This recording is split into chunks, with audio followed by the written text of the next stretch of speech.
All the people with the backwards attitude, pointing fingers, and that's a bad excuse for sitting on your ass when you get paid. Stupid things that you don't want to change. You ain't got no time for me, and I ain't got no sympathy for you.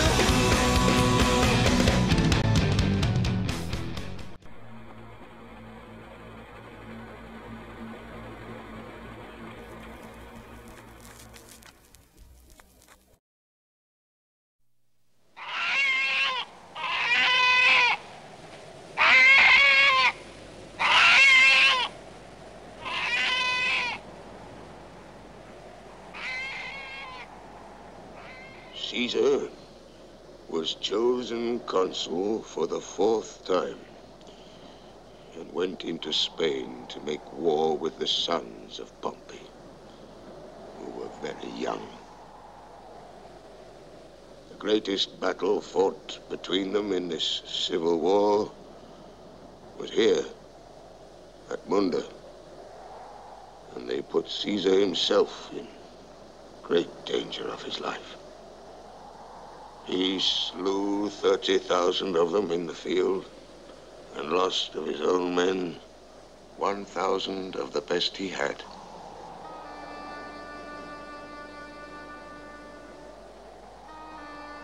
This was the last war that Caesar made. And on his return to Rome, the people named him Perpetual Dictator. Hail Caesar! Hail Caesar! Hail Caesar!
trade are you?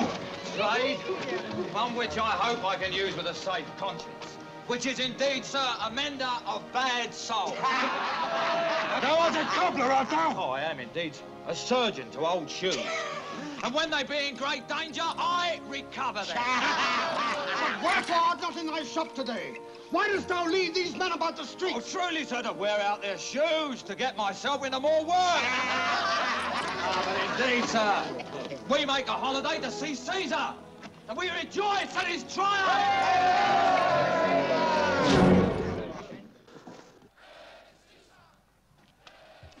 Wherefore rejoice? What conquest brings he home? What tributaries follow him to Rome, to grace in captive bonds his chariot wheels?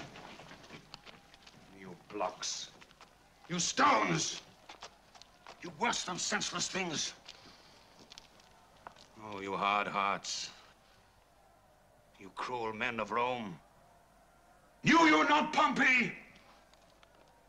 Many a time and oft have you climbed up walls, to battlements, and towers to windows, aye, and chimney tops, to see great Pompey pass the streets of Rome. And do you now call out to holiday? And do you now strew flowers in his way, who comes in triumph over Pompey's blood?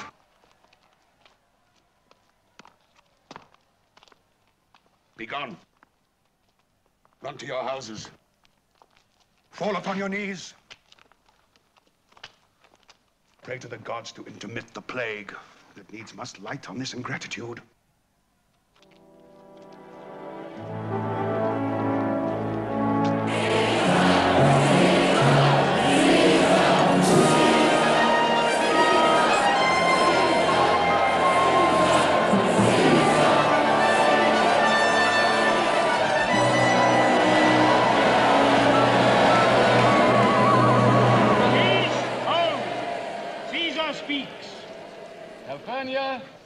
Here, my lord. Stand you directly in Antonius' way when he doth run his course. Antonius. Caesar, my lord. Forget not in your speed, Antonius, to touch Calpurnia. For our elders say, the barren touch it in this holy chase, shake off their sterile curse. I shall remember. When Caesar says do this, it is performed. Set on and leave no ceremony out.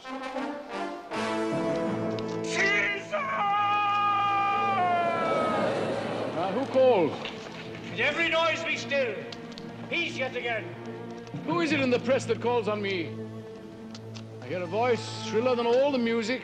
Cry, Caesar. Speak. Caesar is turned to hear. Beware the Ides of March!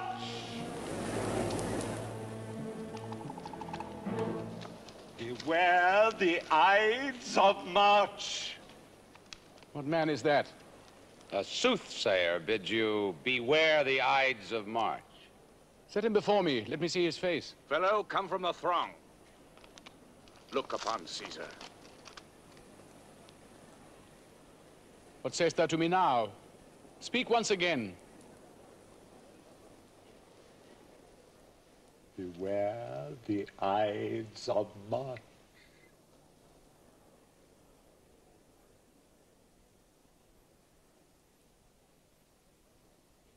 He is a dreamer.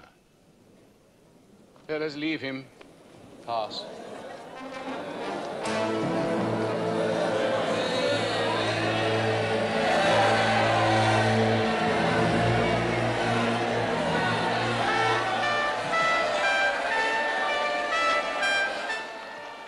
Will you go see the order of the course? Not I. I pray you do. I am not gamesome. I do lack some of that quick spirit that is in Antony.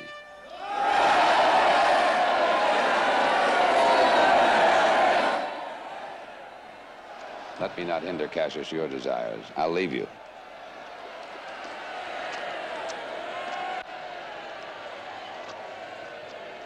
Brutus, I do observe you now of late.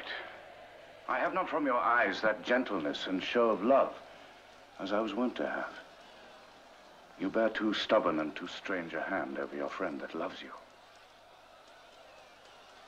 Tell me, good Brutus, can you see your face?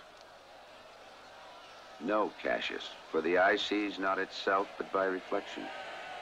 I have heard where many of the best respect in Rome, except immortal Caesar, speaking of Brutus and groaning underneath this age's yoke, have wished that noble Brutus had his eyes. Into what dangers would you lead me, Cassius, that you would have me seek into myself for that which is not in me? What means this shouting? I do fear the people choose Caesar for their king. Aye. Do you fear it? Then must I think you would not have it so? I would not, Cassius. Yet I love him well.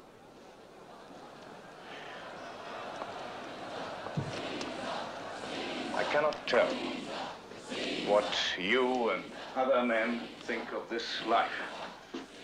But for my single self, I had as lief not be as live to be in awe of such a thing as I myself. I was born free as Caesar, so were you. We both are fed as well, and we can both endure the winter's cold as well as he.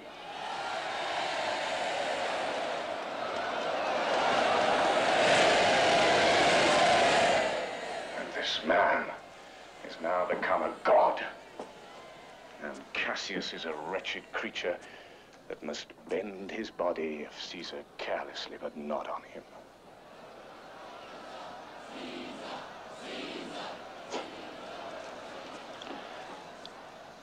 He had a fever when he was in Spain. And when the fit was on him, I did note how he did shake. 'Tis true, this god did shake. His coward lips did from their color fly.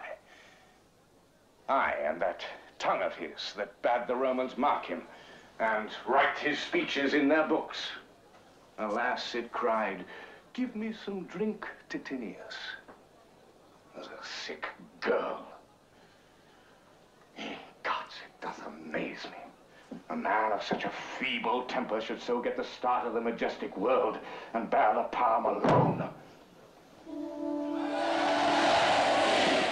Another general shout. I do believe that these applauses are for some new honors that are heaped on Caesar. My man, he doth bestride the narrow world like a colossus. And we, petty men, walk under his huge legs and peep about to find ourselves dishonorable graves.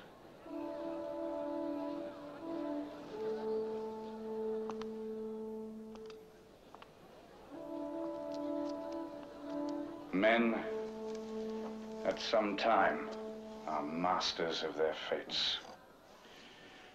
The fault, dear Brutus, is not in our stars, but in ourselves that we are underlings. Brutus and Caesar. What should be in that Caesar? Why should that name be sounded more than yours? Write them together. Yours is as fair a name. Sound them. It doth become the mouth as well. Weigh them, it is as heavy. Conjure with them, Brutus will start a spirit as soon as Caesar. Now, in the names of all the gods at once, upon what meat doth this our Caesar feed, that he is grown so great? Age, thou art shamed. When went there by an age, since the great flood, when they could say, till now, that talked of Rome, that her wide walls encompass but one man?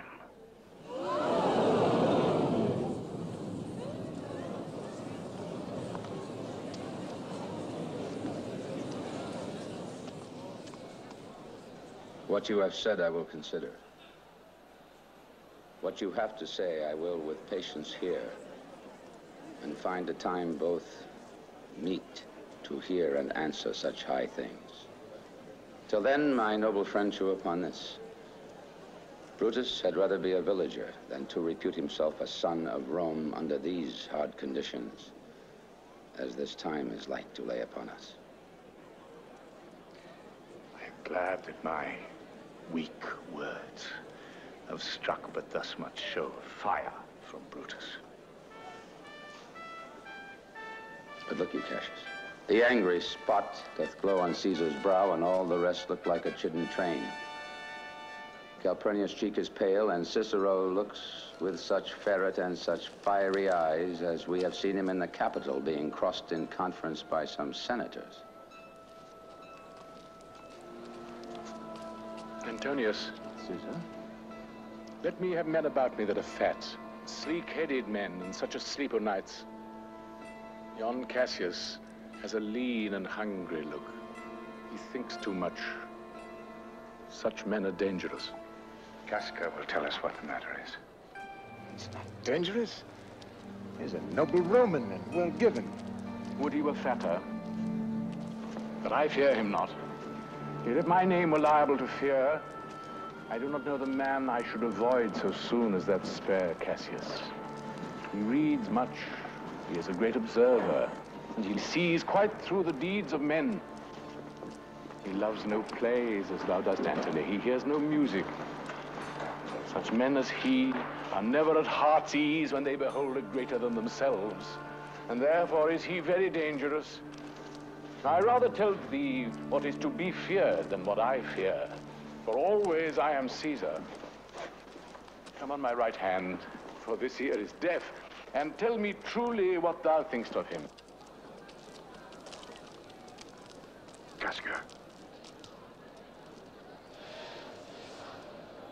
Would you speak with me? Aye, Casca. Tell us what has chanced today that Caesar seems so sad. Why, there was a crown offered him. And being offered him, he put it by with the back of his hand. Thus. What was the second noise for? Why, for that too. They shouted thrice. What was the last cry for? Why, for that too. Was the crown offered him thrice? Aye, merry was it. And he put it by thrice. Every time, gentler than other. And at every putting by, mine honest neighbors shouted. Who offered him the crown? Why, Antony. Tell us the manner of it, gentle Casca. I can as well be hanged as tell the manner of it. It was mere foolery, I did not mark it. I saw Mark Antony offered him a crown.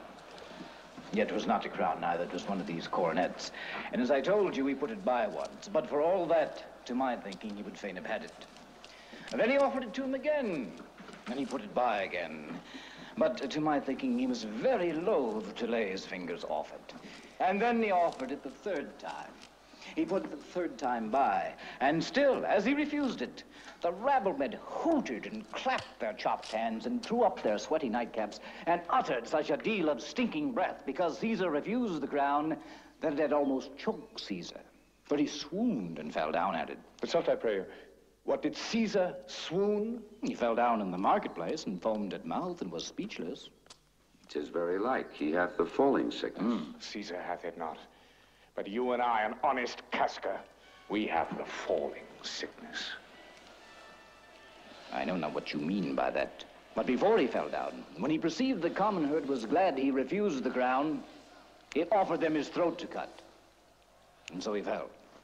And 3 or 4 wenches where I stood cried, "Alas, good soul," and forgave him with all their hearts. There's no heed to be taken of them. If Caesar had stabbed their mothers, they would have done no less. And after that, he came thus sad away? Aye. Did Cicero say anything? Aye. He spoke Greek. Huh? To what effect? It was Greek to me. I could tell you more news, too. Morales and Palladius for tearing scarves off Caesar's images are put to silence. Very well. Ah, there was more foolery yet. If I could remember it. Will you sup with me tonight, Casca? No, I'm promised forth. Will you dine with me tomorrow? Aye, if I be alive and your mind hold and your dinner worth the eating. Good. I will expect you. Do so. Farewell. Both.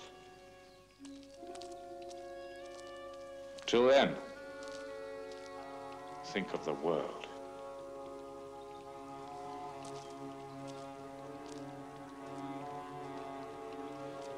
And after this, let Caesar seat him sure, or we will shake him, or worse days endure.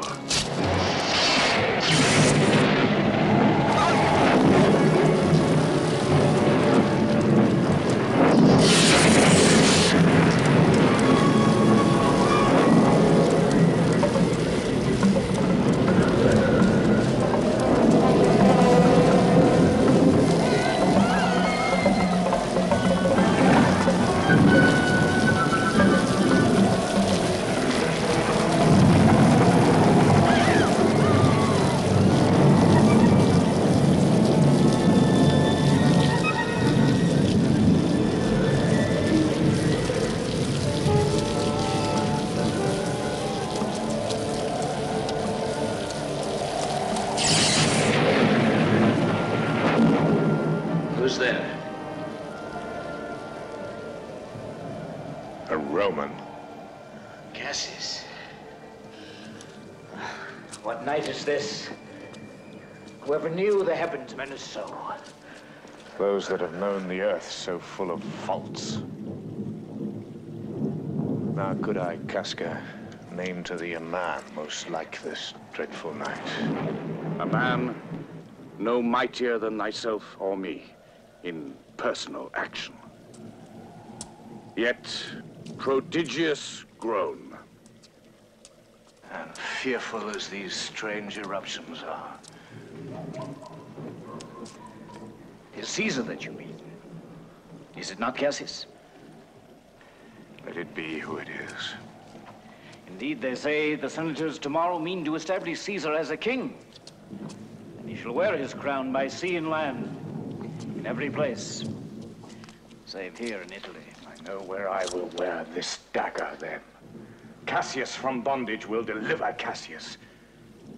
If I know this, know all the world besides. That part of tyranny that I do bear, I can shake off at pleasure. So can I. So every bondman in his own hand bears the power to cancel his captivity. Why should Caesar be a tyrant then? What trash is Rome? What rubbish and what offal, when it serves for the base matter to illuminate so vile a thing as Caesar. But, O grief, where hast thou led me? I perhaps speak this before a willing bondman. You speak to Casca, and to such a man that is no fleering telltale. Hold. My hand. Be factious for redress of all these griefs, and I will set this foot of mine as far as who goes farthest. There's a bargain made. Now know you, Casca, I have moved already some certain of the noblest-minded Romans to undergo with me an enterprise of honorable, dangerous consequence. Stand close a while. Here comes one in haste. 'Tis Cinna. I know him by his gait. He is a friend. Cinna, where haste you, sir? To find out you. Who's that? Tell us, Simba? No, it is Casca, one incorporate to our tents. I'm glad of it. What a fearful night is this. As 2 or 3 of us have seen strange sights. Am I not stayed for? Tell me. Yes, you are. Oh, Cassius, if you could but win the noble Brutus to our party. You content. Good Cinna. Take this paper and look you lay it in the praetor's chair where Brutus may but find it. Throw this in at his window. Set this up with wax upon old Brutus' statue. All this done, repair to Pompey's porch. I will hie, and so bestow these papers as you bid me. Do so. Come, Casca. You and I will yet ere day see Brutus at his house. 3 parts of him is ours already. And the man entire upon the next encounter yields him ours. It must be by his death. And for my part, I know no personal cause to spurn at him. He would be crowned. How that might change his nature, there's the question. It is the bright day that brings forth the adder, and that craves wary walking. The taper burneth in your closet, sir. Searching the window for a flint, I found this paper thus sealed up. I'm sure it did not light there when I went to bed. We'll get thee to bed again. It is not day. Is not tomorrow, boy, the Ides of March? I know not, sir.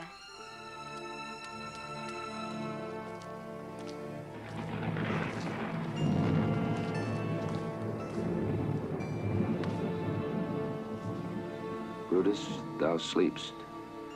Awake and see thyself.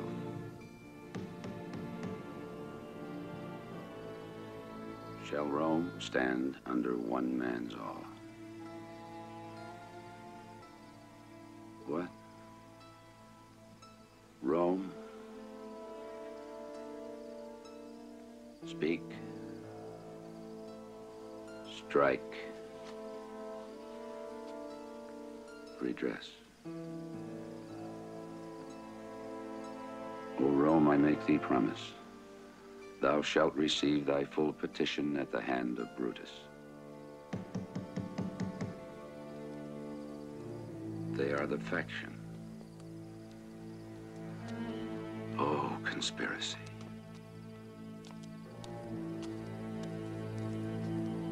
I think we have too bold upon your rest, good morrow, Brutus. Do we trouble you? I have been up this hour awake all night. Know I these men that come along with you? Yes, every man of them. And no man here but honors you. And every one doth wish you had but that opinion of yourself which every noble Roman bears of you. This is Trebonius. He is welcome hither. This Decius Brutus. He is welcome too. This Casca. This Cinna. And this Metellus Summa. They are all welcome. Shall I entreat a word?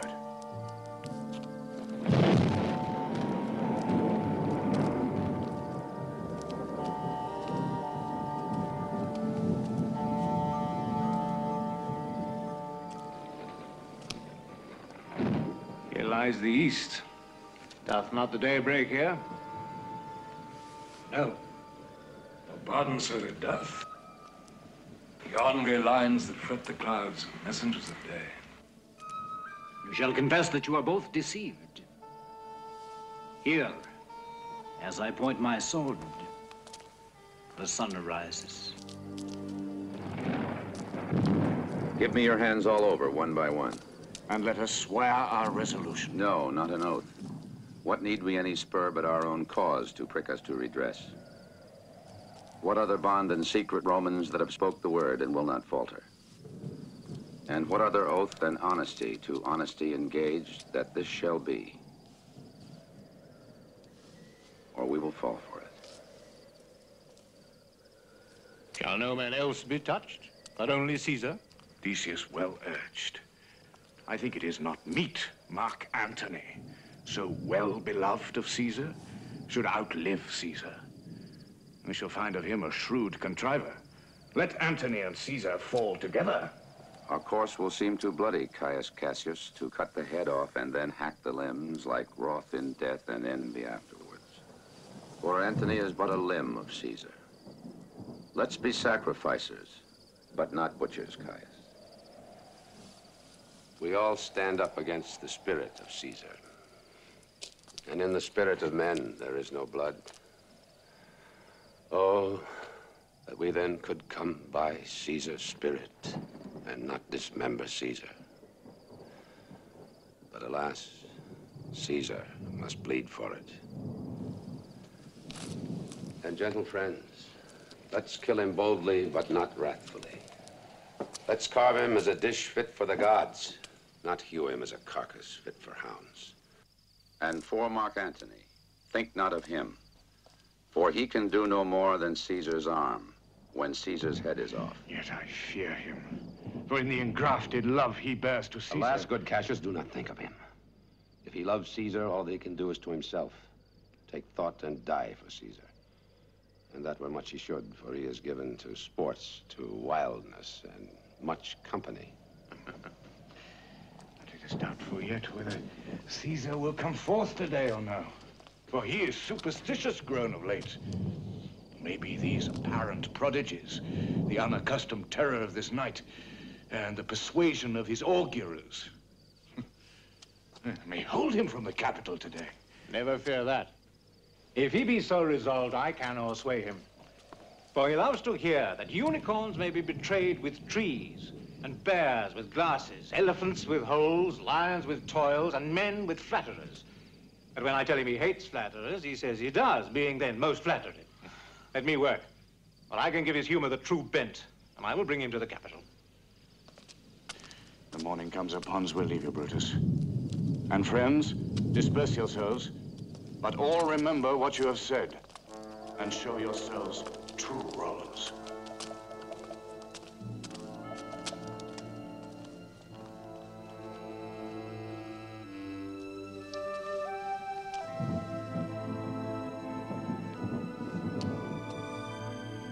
Brutus, my lord. Portia, what mean you? Wherefore rise you now? It is not for your health thus to commit your weak condition to the raw, cold morning. Not for yours, neither. You have ungently, Brutus, stole from my bed. Dear my lord, make me acquainted with your cause of grief. I am not well in health, and that is all. Brutus is wise, and were he not in health, he would embrace the means to come by it. Why, so I do. Good Portia, go to bed. Is Brutus sick? And is it physical to walk unbraced and suck up the humors of the dank morning? What, is Brutus sick?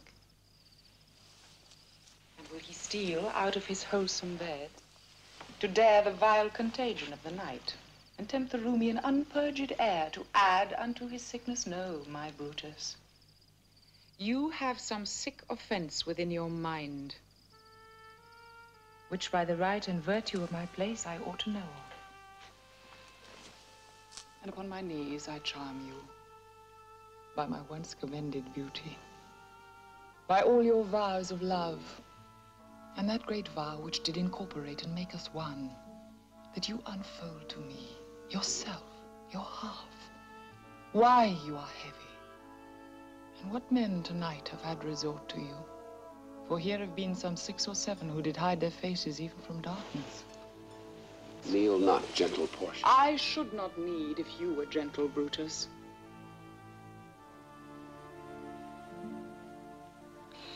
Within the bond of marriage, tell me, Brutus, is it accepted I should know no secrets that appertain to you? Am I your wife, but as it were in sort or limitation, to keep with you at meals, comfort your bed, talk to you sometimes? Dwell I but in the suburbs of your good pleasure? If it be no more, Portia is Brutus' harlot, not his wife. You are my true and honorable wife, as dear to me as are the ruddy drops that visit my sad heart. If this were true, then I should know the secret.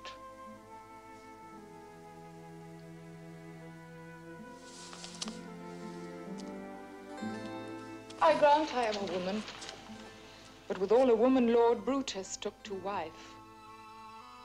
I grant I am a woman, but withal a woman well reputed, Cato's daughter. Think you I am no stronger than my sex, being so fathered and so husbanded? Tell me your counsels, I will not disclose them. I have made strong proof of my constancy. O ye gods, render me worthy of this noble wife. By and by thy bosom shall partake the secrets of my heart.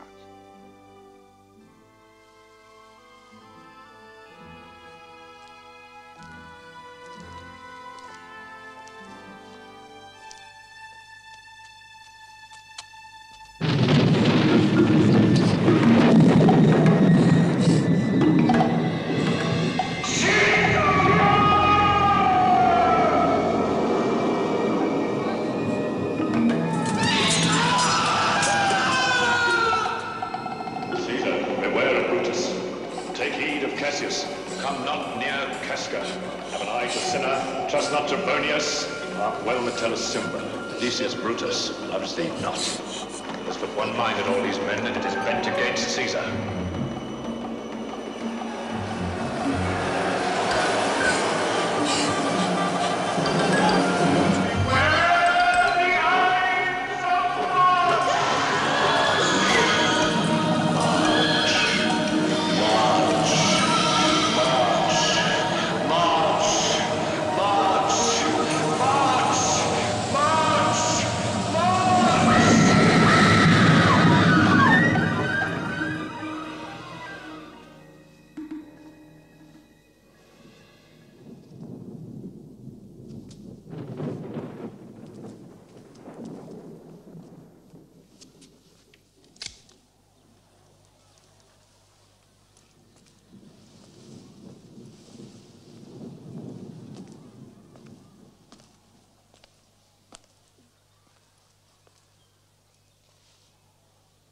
Nor heaven nor earth have been at peace tonight.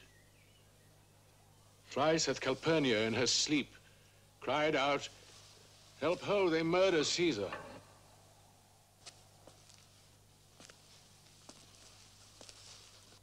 Who's within? My lord? Go, bid the priests do present sacrifice, and bring me that opinion of success. I will, my lord.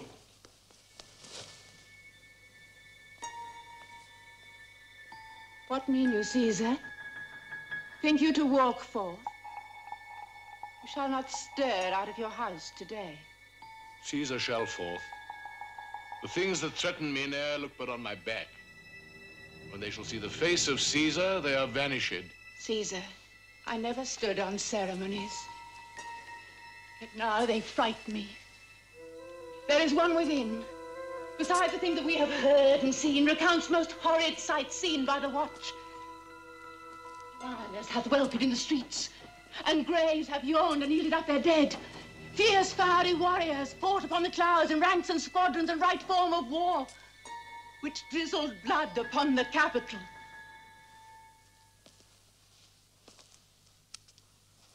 Noise of battle hurtled in the air. Horses did neigh, and dying men did groan, and ghosts did shriek and squeal about the streets. Oh, Caesar, these things are beyond all use, and I do fear them. What can be avoided, whose end is purposed by the mighty gods? Yet Caesar shall go forth, for these predictions are to the world in general as to Caesar. When beggars die, there are no comets seen. The heavens themselves blaze forth the death of princes. Cowards die many times before their deaths. The valiant never taste of death but once. Of all the wonders that I yet have heard, it seems to me most strange that men should fear. Seeing that death, a necessary end, will come when it will come.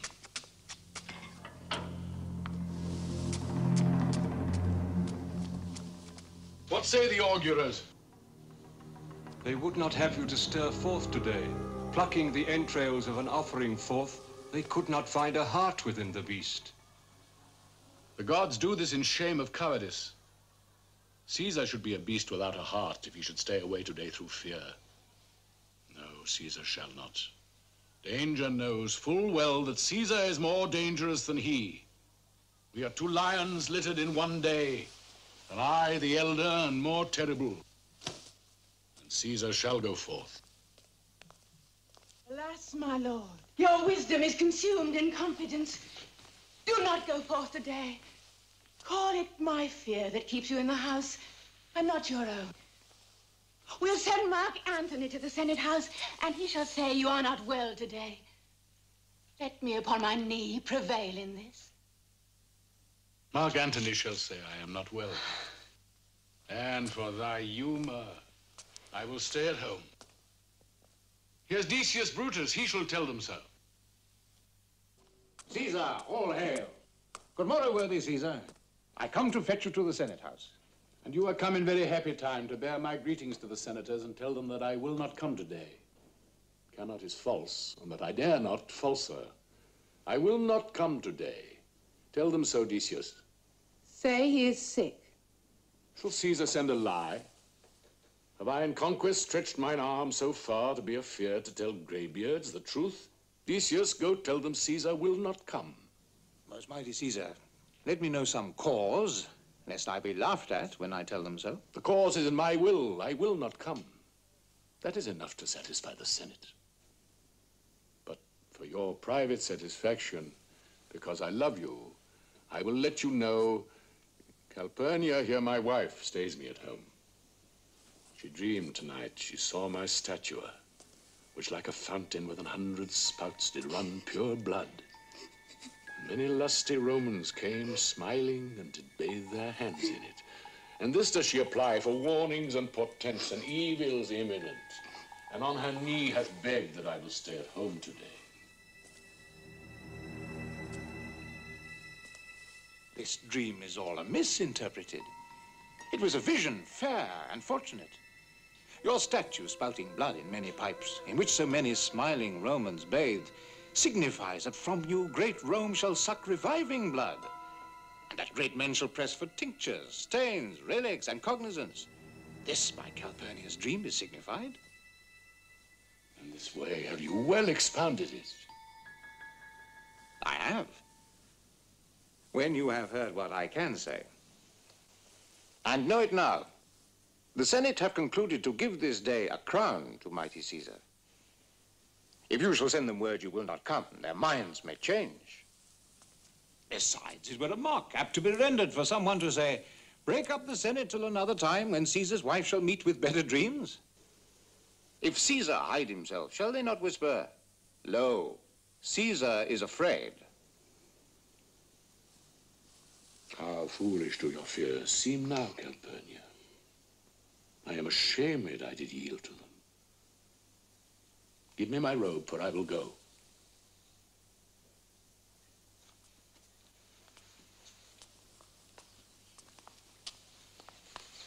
And look where Publius is come to fetch me. Good morrow, Caesar. What, Brutus, you stirred so early too? Good morrow, Casca.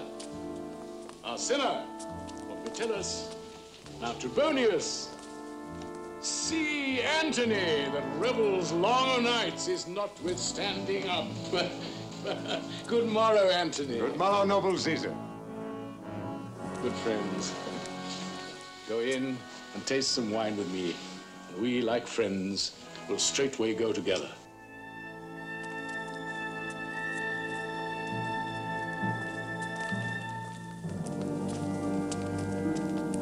Caesar, beware of Brutus. Take heed of Cassius. Come not near Casca. Have an eye to Cinna. Trust not Trebonius. Mark well Metellus Cimber. Decius Brutus loves thee not.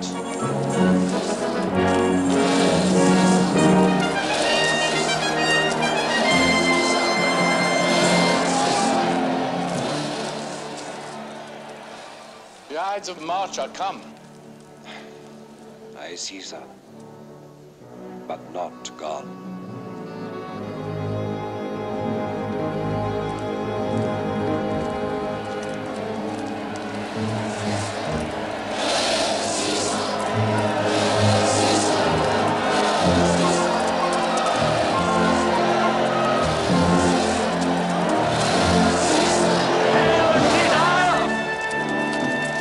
Read this schedule.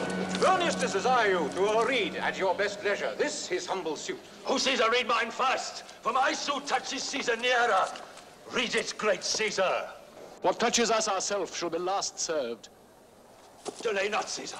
Read it instantly. What, is the fellow mad? But urge you your petitions in the street. Come to the Capitol.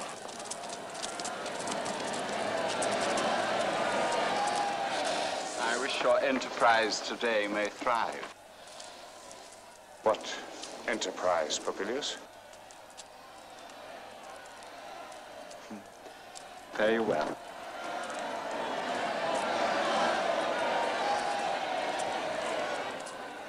What said Popilius, Lena?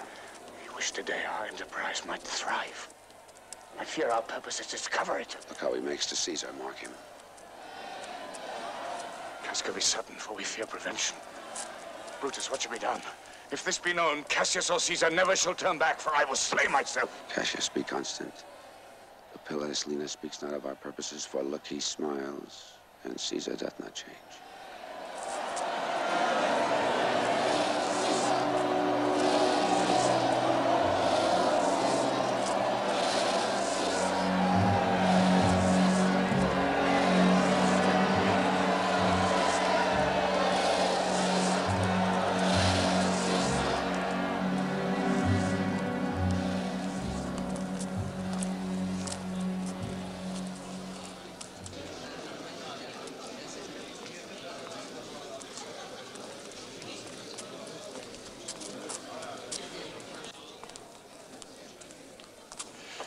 Julius knows his time.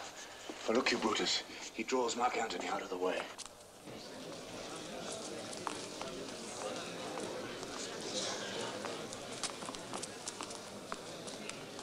Where is Metellus Simba? Let him go and presently prefer his suit to Caesar. He is addressed. Press near and second him. Casca, you were the first that raised your hand.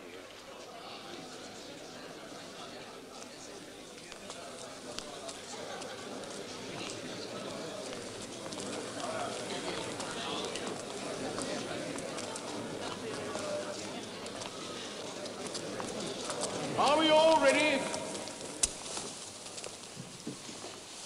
What is now amiss that Caesar and his Senate must redress?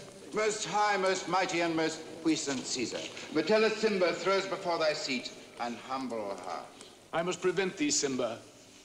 These couchings and these lowly courtesies might fire the blood of ordinary men and turn preordinance and first decree into the law of children. Be not fond to think that Caesar bears such rebel blood that will be thawed from the true quality with that which melteth fools. I mean sweet words, low crooked curtsies, and base spaniel fawning. Thy brother by decree is banished. If thou dost bend and pray and fawn for him, I spurn thee like a cur out of my way. No, Caesar doth not wrong, nor without cause will he be satisfied. Is there no voice more worthy than my own to sound more sweetly in great Caesar's ear for the repealing of my banished brother? I kiss thy hand, but not in flattery, Caesar. Desiring thee that Publius Simba may have an immediate freedom of repeal. What? Brutus?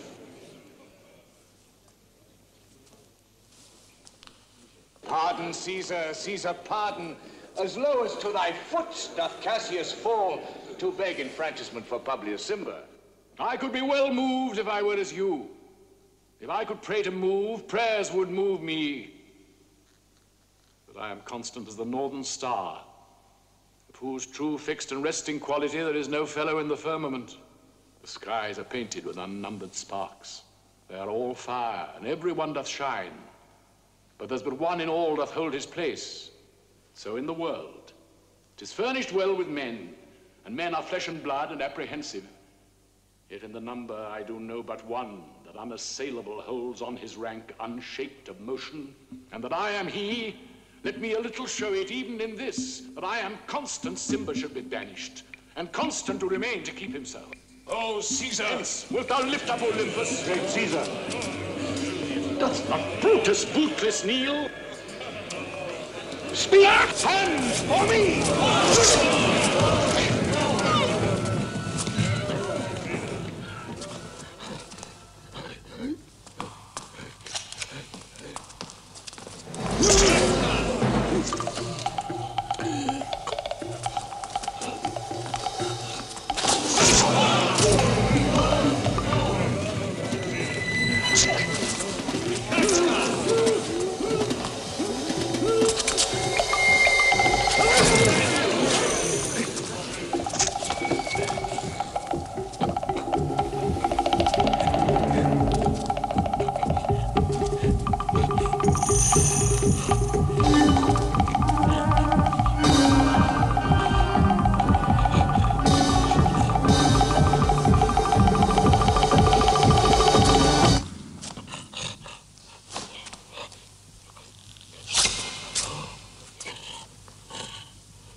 and fall. Caesar.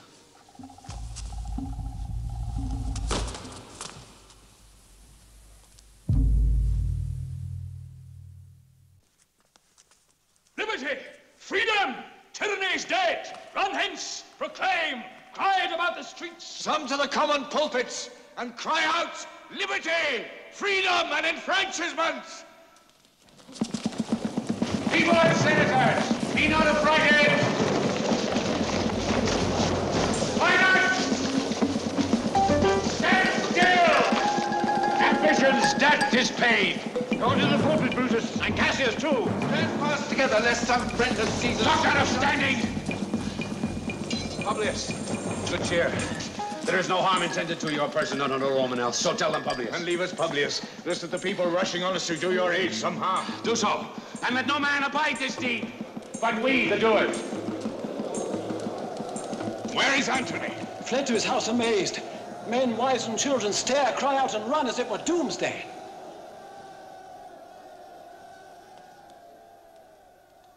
Stoop, Romans, stoop. And let us bathe our hands in Caesar's blood. Then walk we forth even to the marketplace, and waving our red weapons o'er our heads, let's all cry peace, freedom, and liberty. Stoop then and wash.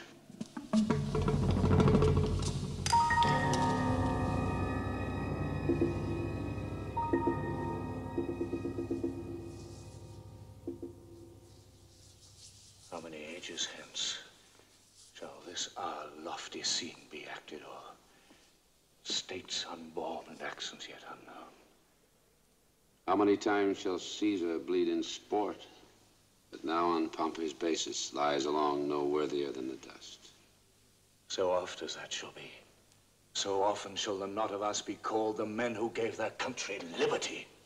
Well, shall we forth? Aye, every man away. Brutus shall lead, and we will grace his heels with the most boldest and best hearts of Rome. Soft. Who comes here?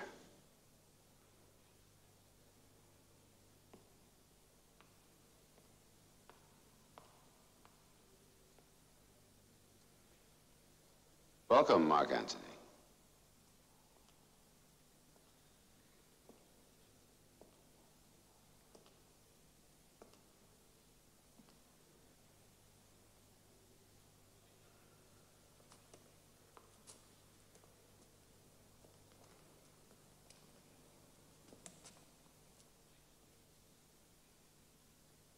Almighty Caesar, dost thou lie so low?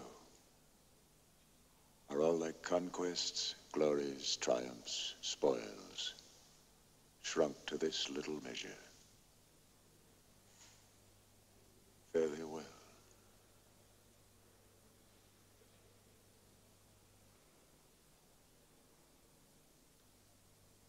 I know not, gentlemen, what you intend. Who else must be let blood? Who else is rank? If I myself, there is no hour so fit as Caesar's death hour, nor no instrument of half that worth as those your swords, made rich with the most noble blood of all this world. I do beseech ye, if you bear me hard, now, whilst your purpled hands do reek and smoke, fulfill your pleasure. Live 1,000 years, I shall not find myself so apt to die. No place will please me so, no mean of death is here by Caesar and by you cut off, the choice and master spirits of the age. Go, Antony. Beg not your death of us, though now we must appear bloody and cruel, as by our hands, and this our present act you see we do. Yet see you but our hands, and this the bleeding business they have done. Our hearts you see not. They are pitiful. For your part, to you our swords have leaden points, Mark Antony. Your voice shall be as strong as any man's in the disposing of new dignities. Only be patient till we have appeased the multitude beside themselves with fear, and then we will deliver you the cause why I, that did love Caesar when I struck him, have thus proceeded. I doubt not of your wisdom. Let each man render me his bloody hand.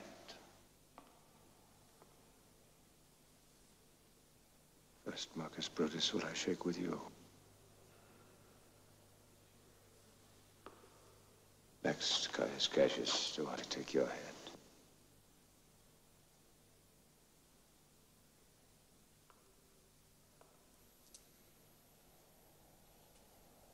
Caesar, if thy spirit look upon us now, shall it not grieve thee dearer than thy death to see thy Antony making his peace, shaking the bloody fingers of thy foes, most noble in the presence of thy corpse?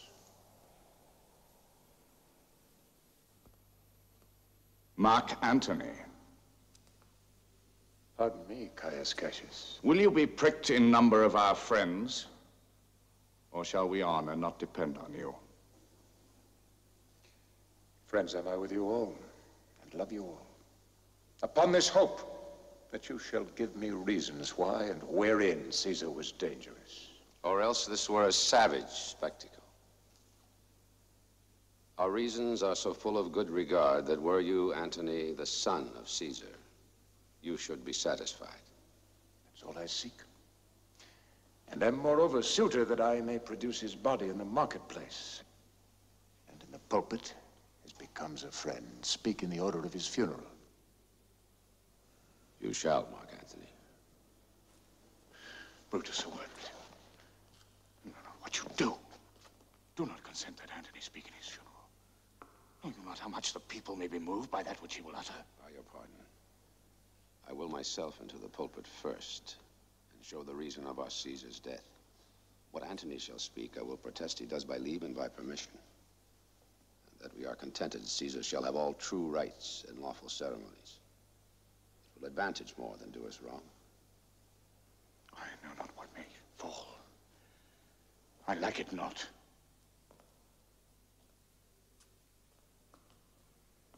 Mark Antony, here, take you Caesar's body.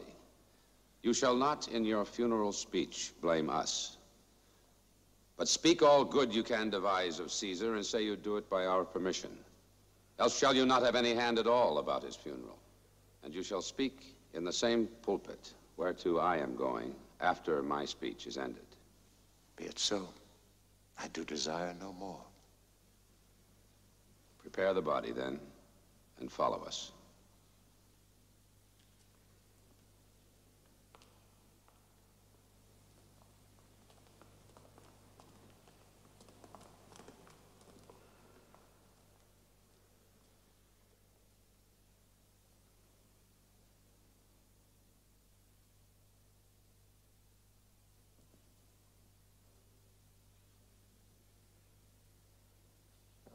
Pardon me, thou bleeding piece of earth, that I am meek and gentle with these butchers. Thou art the ruin of the noblest man that ever lived in the tide of times.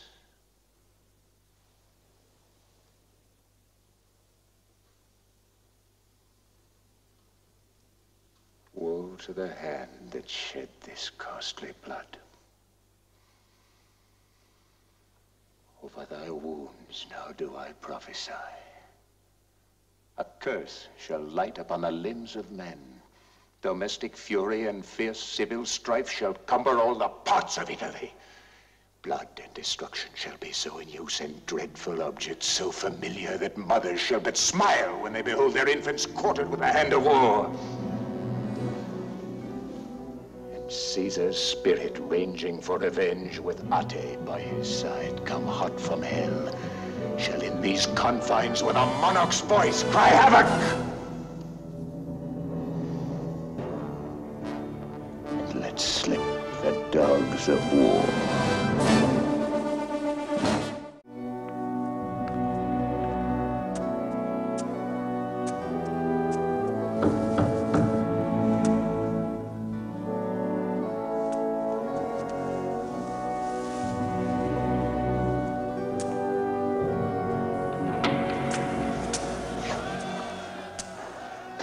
Sir Octavius Caesar, do you not? I do, Mark Antony.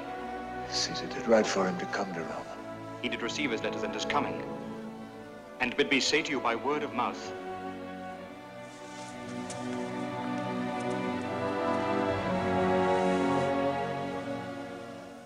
Oh, Caesar.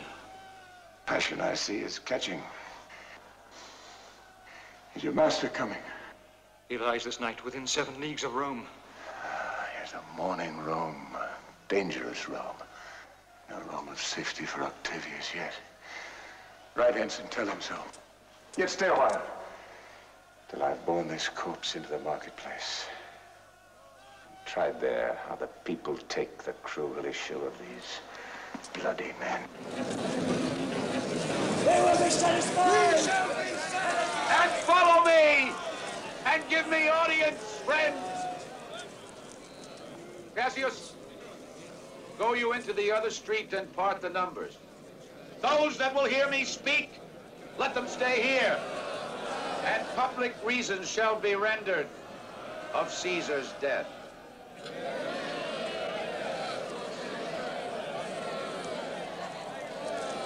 The noble Brutus is ascended! Silence!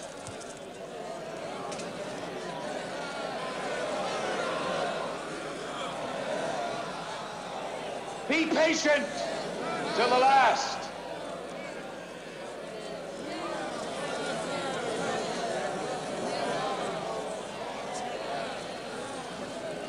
Romans, countrymen, and lovers, hear me for my cause, and be silent that you may hear. Believe me for mine honor, and have respect for mine honor that you may believe. Censure me in your wisdom, and awake your senses that you may the better judge. If there be any in this assembly, any dear friend of Caesar, to him I say that Brutus' love to Caesar was no less than his. If then that friend demand why Brutus rose against Caesar, this is my answer. Not that I loved Caesar less, but that I loved Rome more. Had you rather Caesar were living and die all slaves? Or that Caesar were dead to live all free men? As Caesar loved me, I weep for him. As he was fortunate, I rejoice at it. As he was valiant, I honor him. But as he was ambitious, I slew him. There is tears for his love, joy for his fortune, honor for his valor, and death for his ambition. Who is here so base that would be a bondman? If any, speak. For him have I offended. Who is here so rude that would not be a Roman? If any, speak. For him have I offended. Who is here so vile that will not love his country? If any, speak. For him have I offended. I pause for a reply.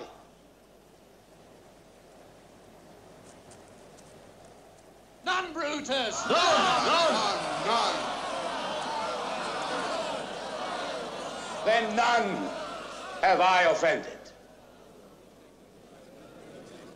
Here comes his body, mourned by Mark Antony, who, though he had no hand in Caesar's death, shall receive the benefit of his dying, a place in the Commonwealth, as which of you shall not?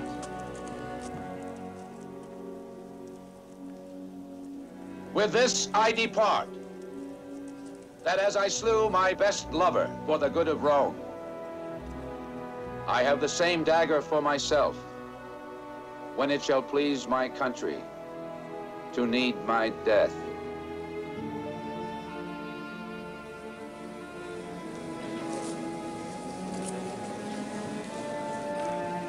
Live, Brutus! Child, oh!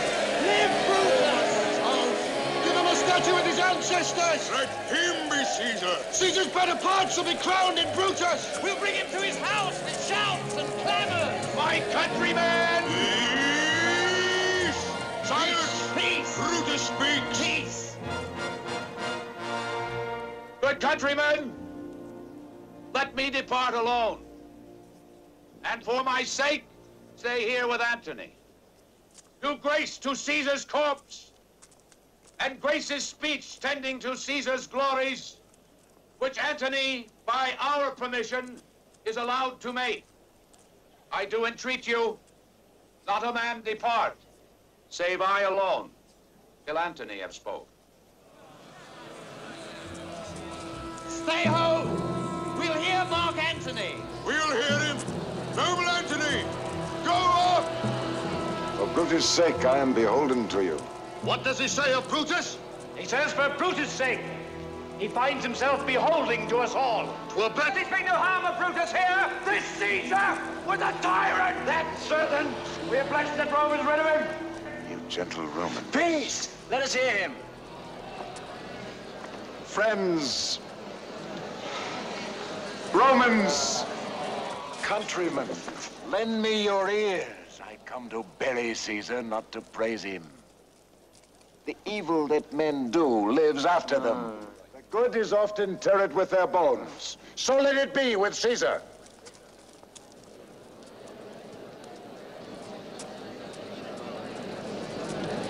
The noble Brutus hath told you Caesar was ambitious. If it was so, it was a grievous fault. And grievously hath Caesar answered it. Here, under leave of Brutus and the rest, for Brutus is an honorable man. Aye. So are they all honorable men. Come I to speak in Caesar's funeral. He was my friend, faithful and just to me. But Brutus says he was ambitious. And Brutus is an honorable man. He hath brought many captives home to Rome, whose ransoms did the general coffers fill. Did this in Caesar seem ambitious, when that the poor have cried, Caesar hath wept? Ambition should be made of sterner stuff. Yet Brutus says he was ambitious, and Brutus is an honorable man. You all did see that on the Lupercal I thrice presented him a kingly crown which he did thrice refuse. Was this ambition? Yet Brutus says he was ambitious, and sure, he is an honorable man. I speak not to disprove what Brutus spoke, but here I am to speak what I do know. You all did love him once, not without cause. What cause withholds you then to mourn for him?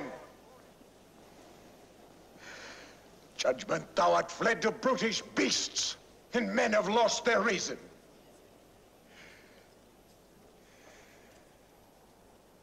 Bear with me. My heart is there with Caesar, and I must pause till it come back to me.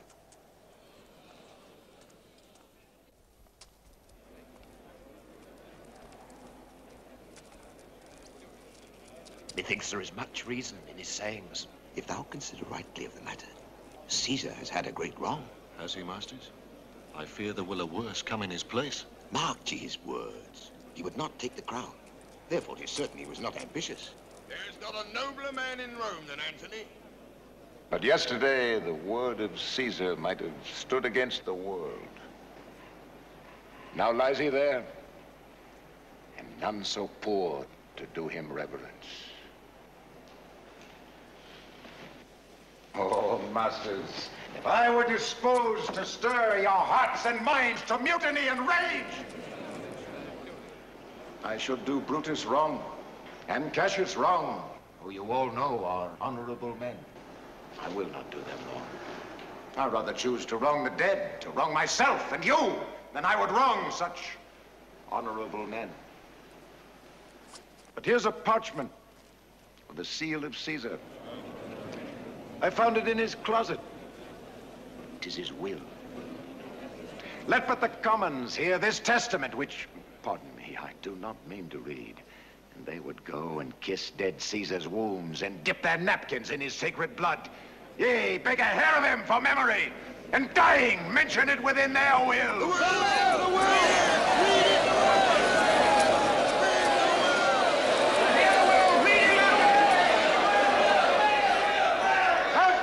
Gentle friends, I must not read it. It is not meet you know how Caesar loved you. You are not wood, you are not stones, but men. And being men, hearing the will of Caesar, it will inflame you, it will make you mad. 'Tis good you know not that you are his heirs. For if you should, oh, what would come of it? No, patience! Will you stay a while? I have overshot myself to tell you of it. I fear I wrong the honorable men whose daggers have stabbed Caesar. I do fear it. They were traitors.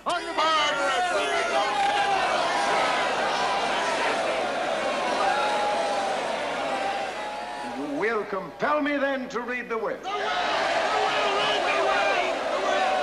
Then make a ring about the corpse of Caesar and let me show you him that made the will. Shall I descend? And will you give me leave? Come down!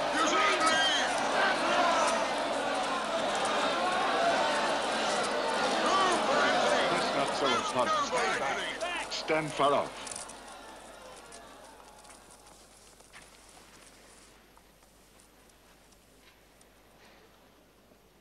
You all do know this mantle. I remember the first time ever Caesar put it on. It was on a summer's evening in his tent. That day he overcame the nervii. Look. In this place ran Cassius' dagger through. Oh, see what a rent the envious Casca made. Through here, the well-beloved Brutus stabbed. And as he plucked his cursed steel away, Marco, the blood of Caesar, followed it. For Brutus, as you know, was Caesar's angel. Judge, oh ye gods, how dearly Caesar loved him. For this was the most unkindest cut of all. For when the noble Caesar saw him stab, ingratitude, more strong than traitor's arms, quite vanquished him. Then burst his mighty heart, and in his mantle muffling up his face, even at the base of Pompey's statue, which all the while ran blood, great Caesar fell. Oh, what a fall was there, my countrymen. And I and you and all of us fell down, whilst bloody treason flourished over us. Kind soul. What?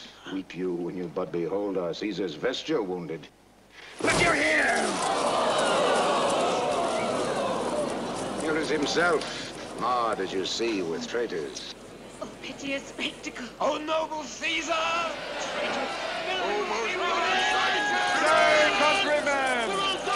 Good friends! Sweet friends! Let me not stir you up to such a sudden flood of mutiny. They that have done this deed are honorable. What private griefs they have, alas, I know not that made them do it. They are wise and honorable and will no doubt with reasons answer you. I come not, friends, to steal away your hearts. I am no orator, as Brutus is, but as you know me all, a plain, blunt man that loved my friend, and that they know full well that gave me public leave to speak of him. For I have neither wit, nor words, nor power of speech to stir men's blood. I only speak right on. I tell you that which you yourselves do know. Show you sweet Caesar's wounds, poor, dumb mouths, and bid them speak for me. But were I Brutus and Brutus Antony, ere were an Antony would ruffle up your spirits and put a tongue in every wound of Caesar's that should move the stones of Rome to rise and mutiny!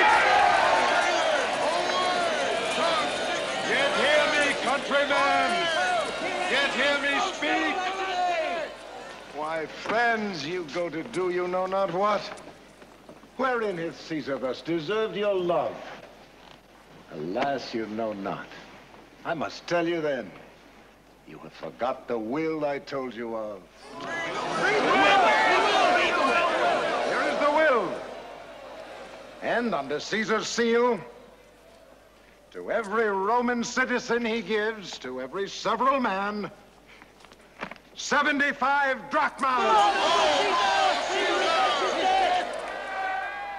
Moreover, he hath left you all his walks, his private arbors and new planted orchards on this side Tiber. He hath left them you and to your heirs forever, common pleasures to walk abroad and recreate yourselves. Here was a Caesar, when comes such another? Come away! Burn his body in the holy place! Come to the brand! Burn the traitors' houses!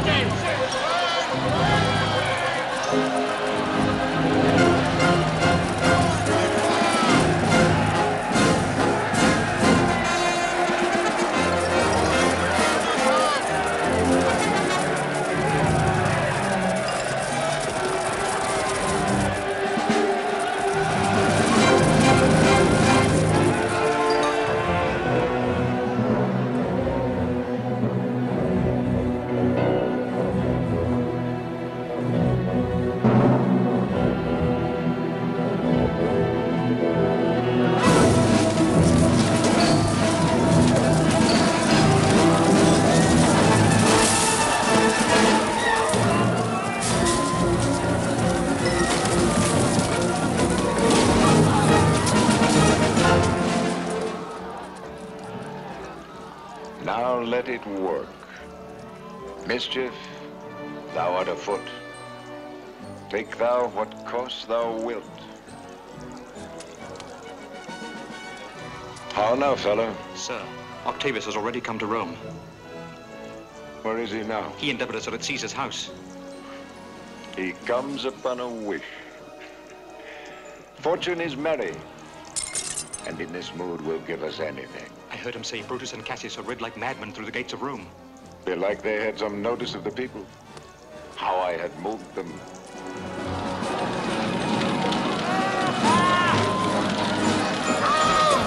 Ranks ho! Comrades, to Brutus, to Cassius! Burn all! Set the Decius house and set the caskets! Away! Go!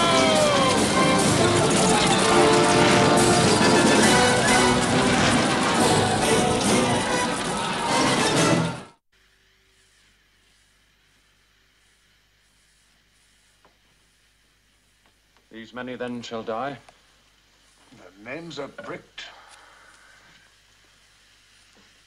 Your brother too must die. Consent you, Lepidus? I do consent. Prick him down, Antony. Upon condition Publius shall not live, who is your sister's son, Mark Antony. He shall not live. Look, with a spot I damn him. Brutus and Cassius are levying powers. We must straight make head. Therefore, let our alliance be combined, our best friends made, and our means stretched. And let us presently go sit in council. Let us do so.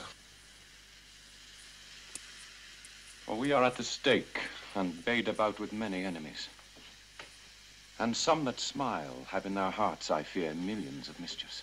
Lepidus, do you fetch Caesar's will? We shall determine how to cut off some charge in legacies. Or shall I find you here? Or here or at the Capitol.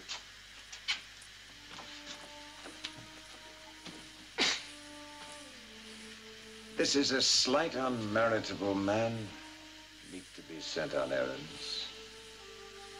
Is it fit the threefold world divided, he should stand one of the three to share it? He's a tried and valiant soldier. So is my horse, Octavius.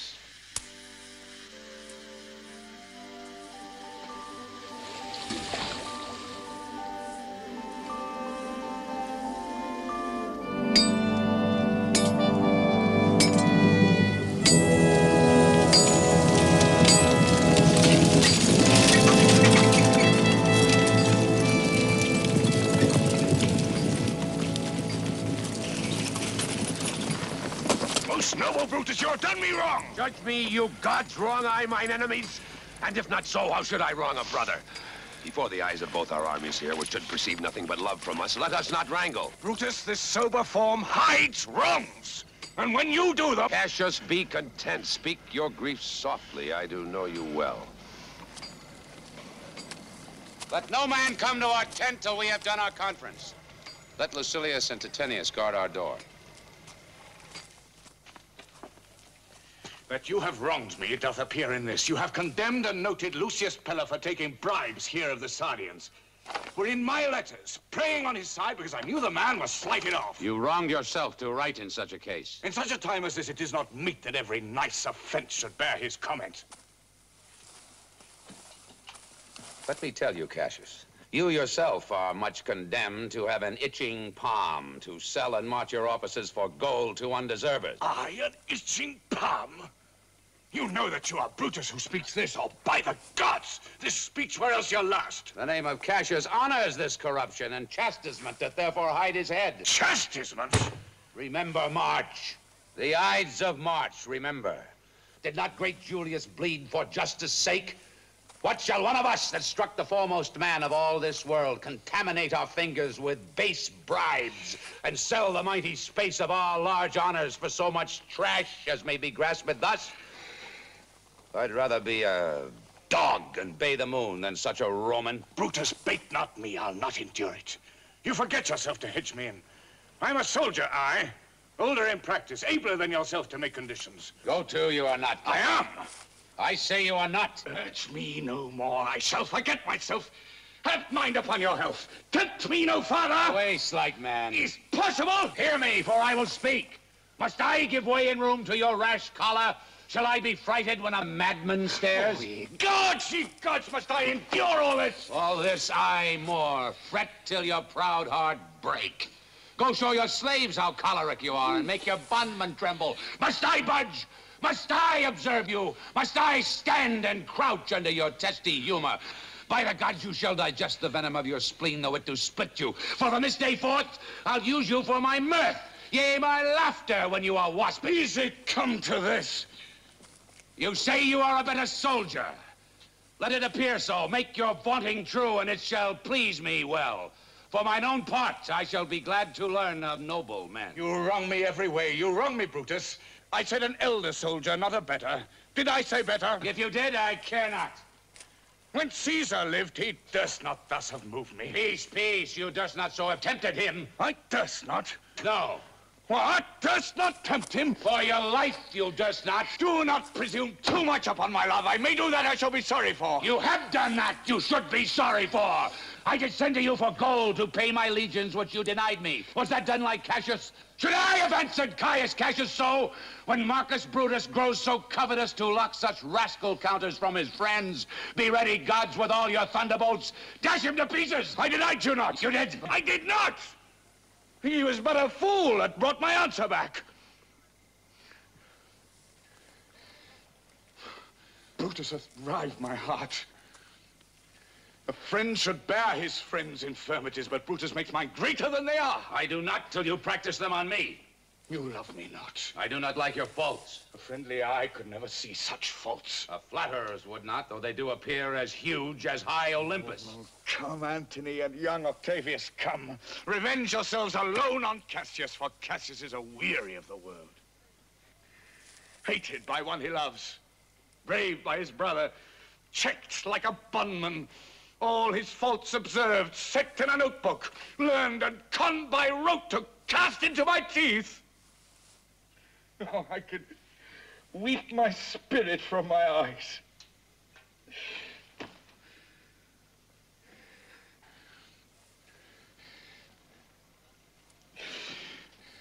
There is my dagger.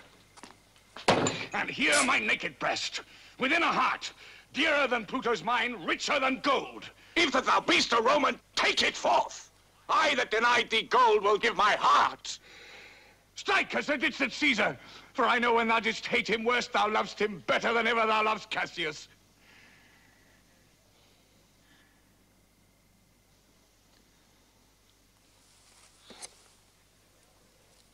Sheathe thy dagger.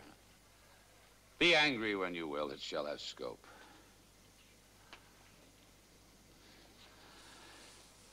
Oh, Cassius, you are yoked with a lamb that carries anger as the flint bears fire. Who much enforced shows a hasty spark,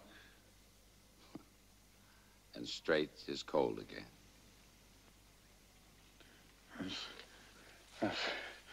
Cassius lived to be but mirth and laughter to his Brutus when grief and blood ill-tempered vexeth him.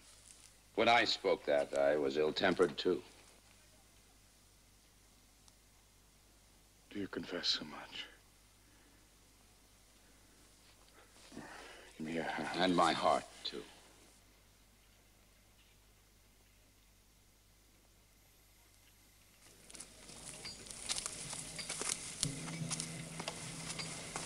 Lucilius and Titinius, bid the commanders prepare to lodge their companies tonight. And come yourselves and bring Messala with you immediately to us. Lucius, a bowl of wine.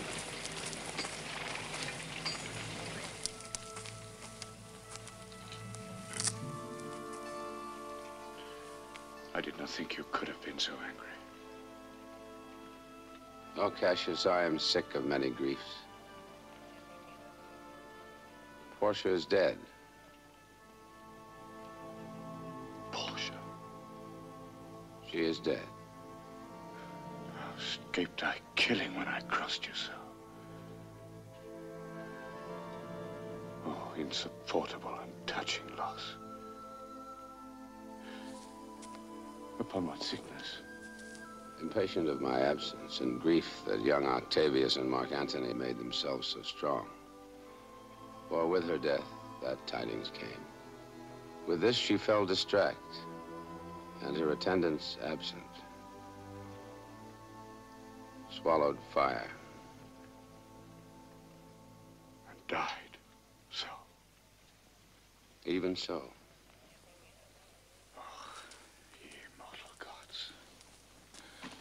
Speak no more of her. Give me a bowl of wine.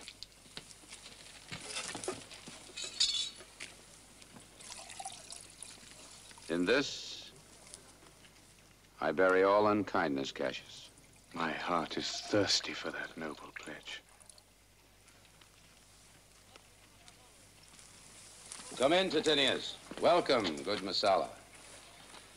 Now sit we close about this taper here and call in question our necessities.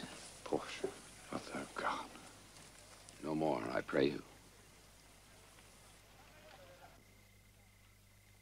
Messala, I have here received letters that young Octavius and Mark Antony come down upon us with a mighty power, bending their expedition toward Philippi. Myself have letters of the self-same tenor. What do you think of marching to Philippi presently? I do not think it good. Your reason? 'Tis better that the enemies seek us. So shall he waste his means, weary his soldiers, doing himself offense. Whilst we, lying still, are full of rest, defense, and nimbleness. Good reasons must of force give place to better. The people twixt Philippi and this ground do stand but in a forced affection, for they have grudged us contribution. Hear me, good brother. Under your pardon, you must note beside that we have tried the utmost of our friends. Our legions are brimful, our cause is ripe. The enemy increaseth every day. We at the height are ready to decline. There is a tide in the affairs of men which, taken at the flood, leads on to fortune. Omitted, all the voyage of their life is bound in shallows and in miseries. On such a full sea are we now afloat. And we must take the current when it serves, or lose our ventures.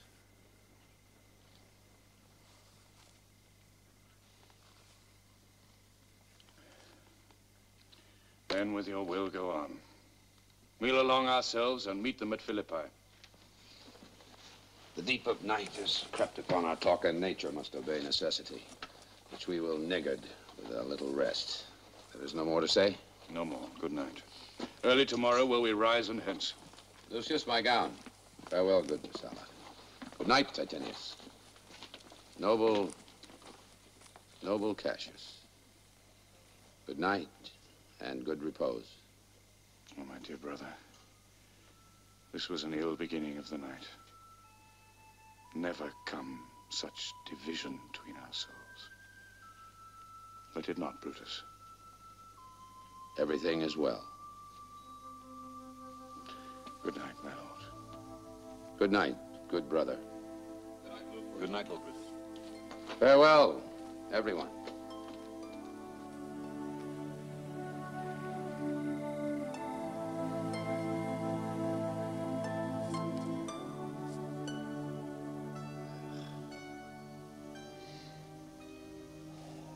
How ill this taper burns.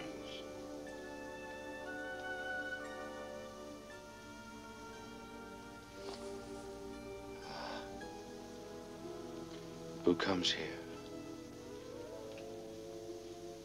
I think it is the weakness of mine eyes that shapes this monstrous apparition. It comes upon me.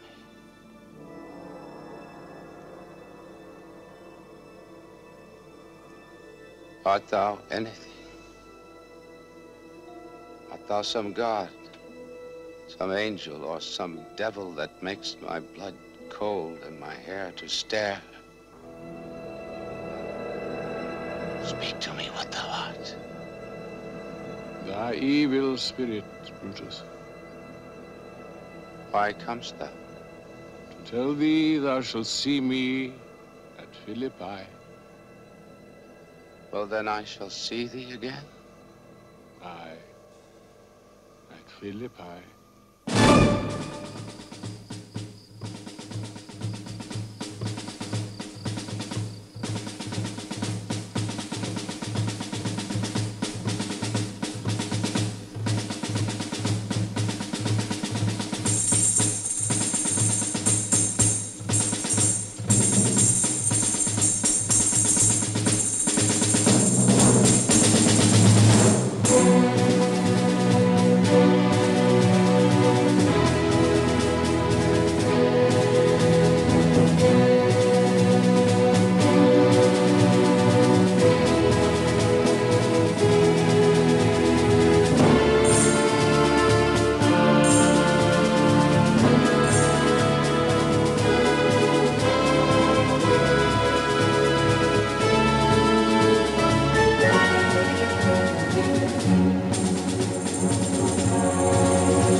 The enemy would not come down, but keep the hills and upper regions. It proves not so. Their battles are at hand. They mean to warn us at Philippi here, answering before we do demand of them. I am in their bosoms, and I know wherefore they do it.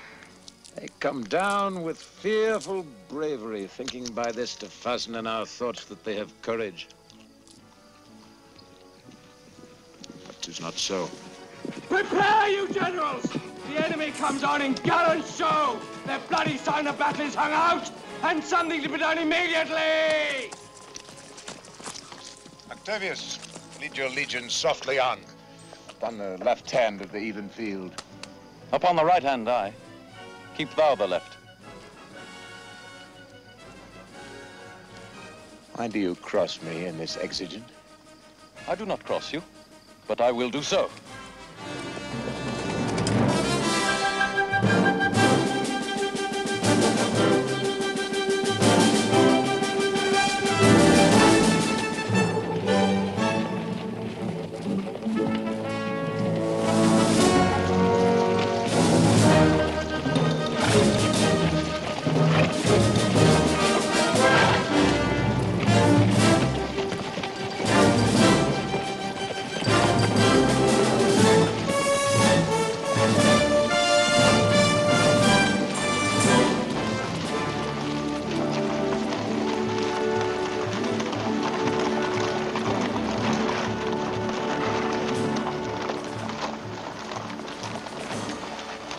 Stand and would have parley.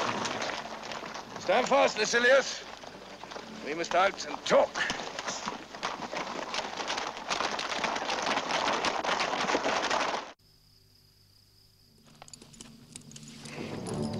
Make forth. The generals would have some words. Stir not until the signal.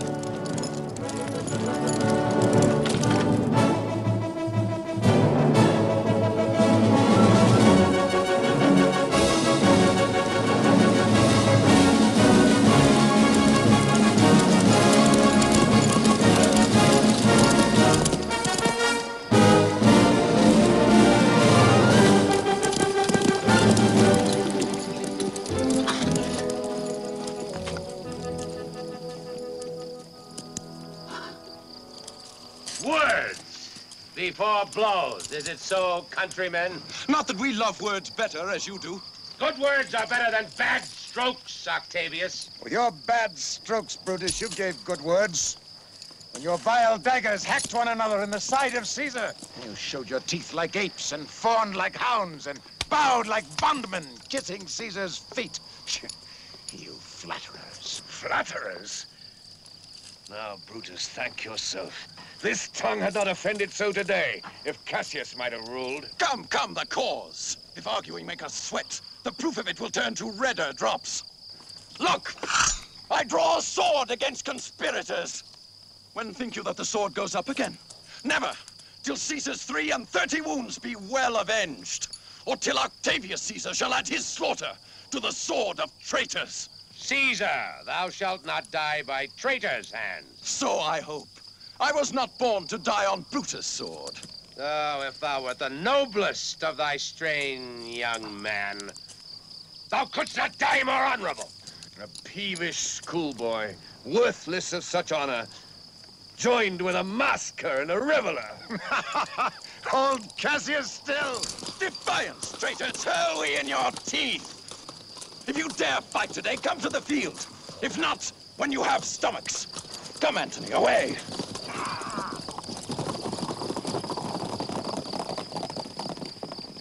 Why now? Blow wind, swell billow, and swim bark. The storm is up, and all is on the hazard. Now, most noble Brutus, the gods today stand friendly, that we may, lovers in peace, lead on our days to age. This same day must end the work the Ides of March begun. And whether we shall meet again, I know not. Therefore, our everlasting farewell take. Forever and forever farewell, Cassius. If we do meet again, why, we shall smile. If not, why, then this parting was well made. Forever and forever farewell, Brutus. If we do meet again, we'll smile indeed. If not, 'tis true. This parting was well made. Why then, lead on.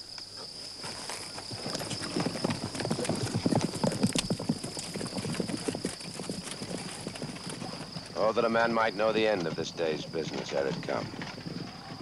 But it sufficeth that the day will end, and then the end is known.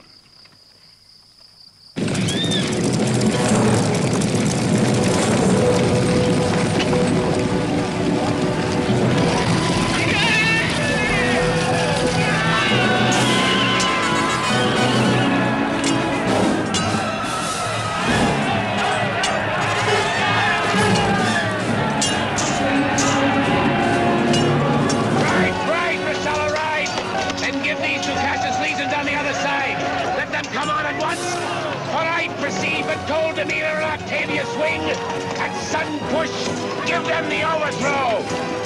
Ride, Messala, ride! Let them all come on!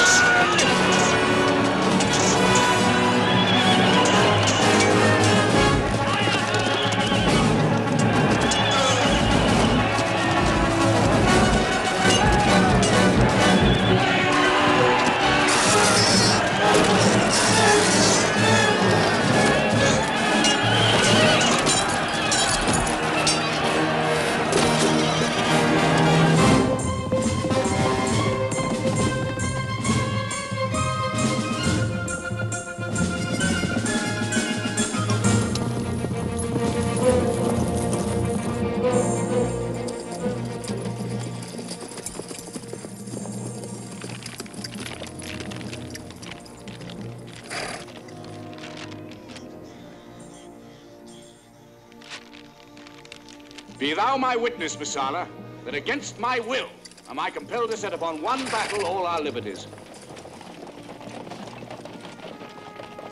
Coming from Sardis, on our forward ensign, 2 mighty eagles fell.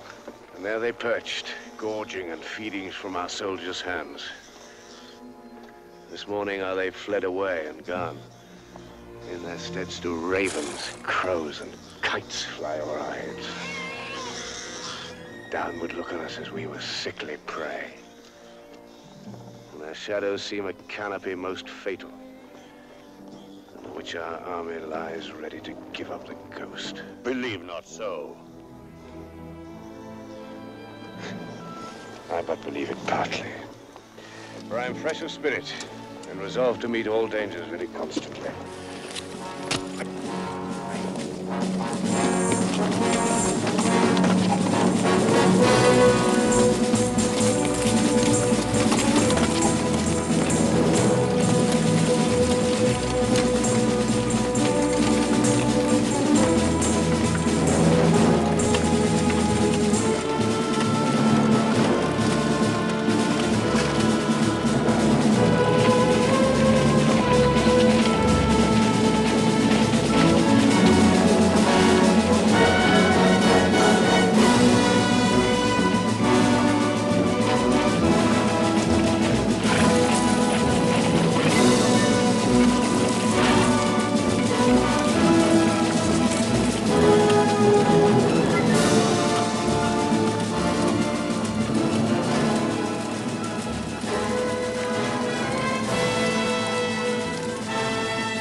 This ensign here of mine was turning back. I slew the coward. Oh, Cassius Brutus gave the word too early. Having some advantage on Octavius, took it too eagerly. His soldiers fell to spoil. Was we by Antony are all enclosed. Fly further off, my lord. Fly further off. Mark Antony's in your tents, my lord. This hill is far enough. Look, Catinius. Are those my tents where I perceive the fire? Catinius, if thou lovest me, mount thou my horse and hide thy spurs in him, that I may rest assured whether yon troops be friend or enemy. Go, Pindarus, get higher on the hill. My sight was ever thick. Regard, Titinius, and tell me what thou knowest about the field.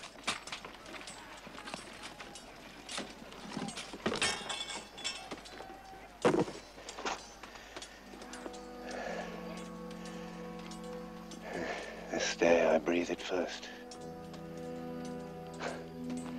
This is my birthday. Time has come round. I did begin, there shall I end. My life is run his compass. Sirrah, what news? Titinius is enclosed round about with horsemen that make to him on the spur. Yet he spurs on. Now they are almost on him. And hark, they shout for joy. Come down, behold no more. Oh, coward that I am to live so long, to see my best friend ta'en before my face. Sirrah, come hither. In Parthia did I take thee prisoner, and then I swore thee, saving of thy life, that whatsoever I did bid thee do, thou shouldst attempt it. Come now, keep thy oath. Now be a freeman, and with this good sword that ran through Caesar's bowels, search this bosom. Stand not to answer. Take thou the hilts, and when my face is covered, as 'tis now, guide thou the sword.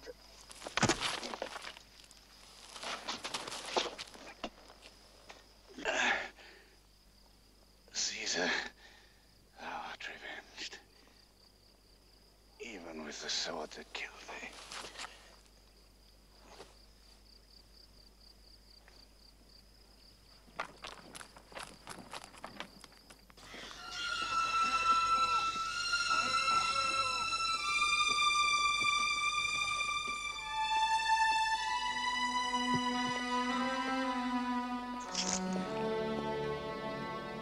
He is slain.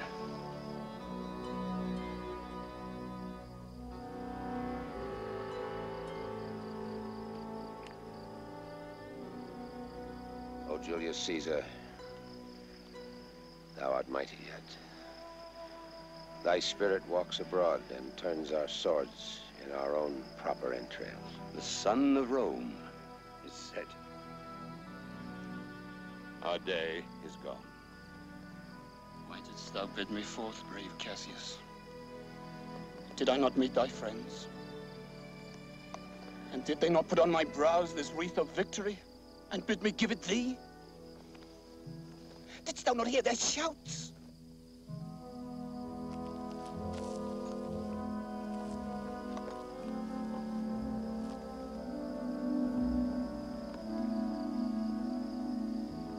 The last of all the Romans, fare thee well.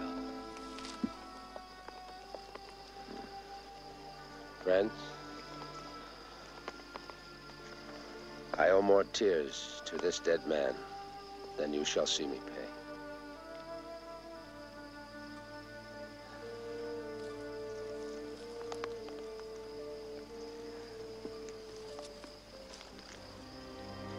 I shall find time, Cassius.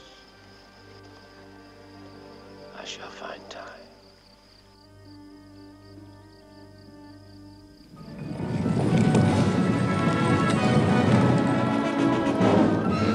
Too brutal.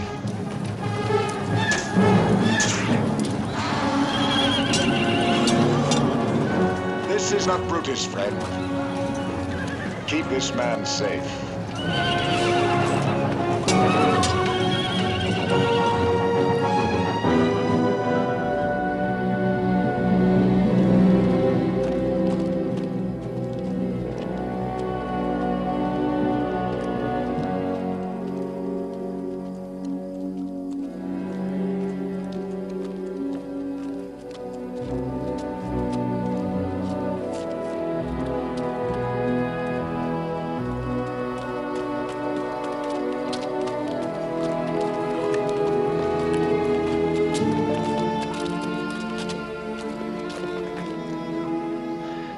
Come, poor remains of friends. Rest on this rock.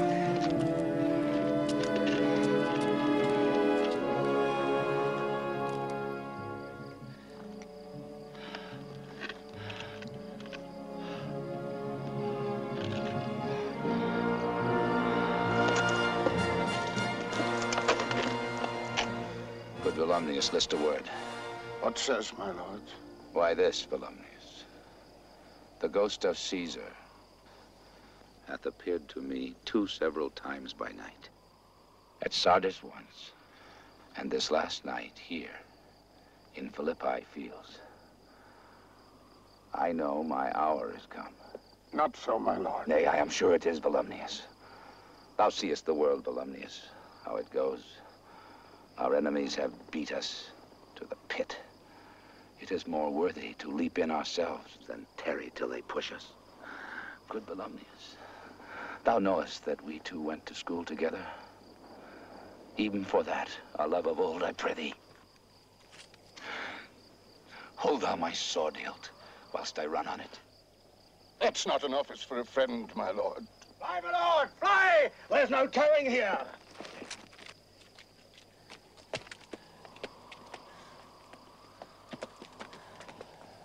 Farewell to you, and you, Volumnius. Countrymen, my heart doth joy that yet in all my life I found no man but he was true to me. I shall have glory by this losing day. More than Octavius and Mark Antony by this vile conquest shall attain unto. But fare you well at once, for Brutus' tongue hath almost ended his life's history. Night hangs upon mine eyes. My bones would rest that have but labored to attain this hour. Fly, my lord, fly. Hence I will follow. I prithee, Strato, stay thou by thy lord. Thou art a fellow of a good respect. Thy life hath had some smatch of honor in it. Hold thou my sword, and turn away thy face while I do run upon it. Wilt thou, Strato? Give me a hand first. Fare you well, my lord. Farewell, good Strato.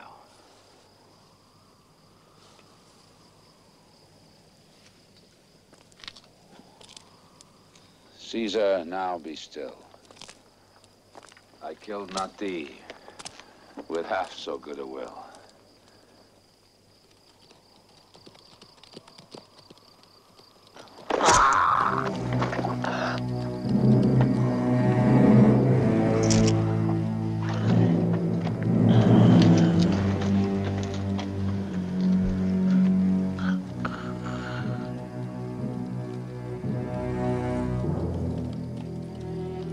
What man is that? My master's man.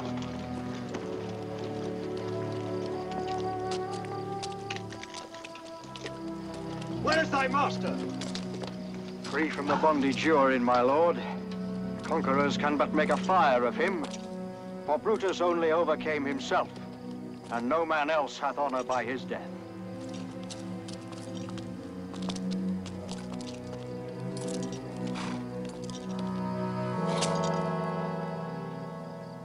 How died he, Strato? I held the sword, and he did run on it.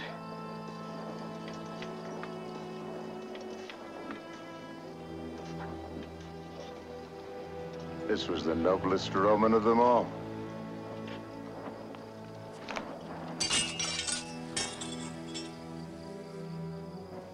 All the conspirators said only he did that they did in envy of great Caesar.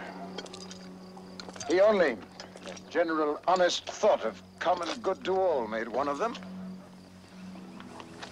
His life was gentle. The elements so mixed in him that nature might stand up and say to all the world, this was a man.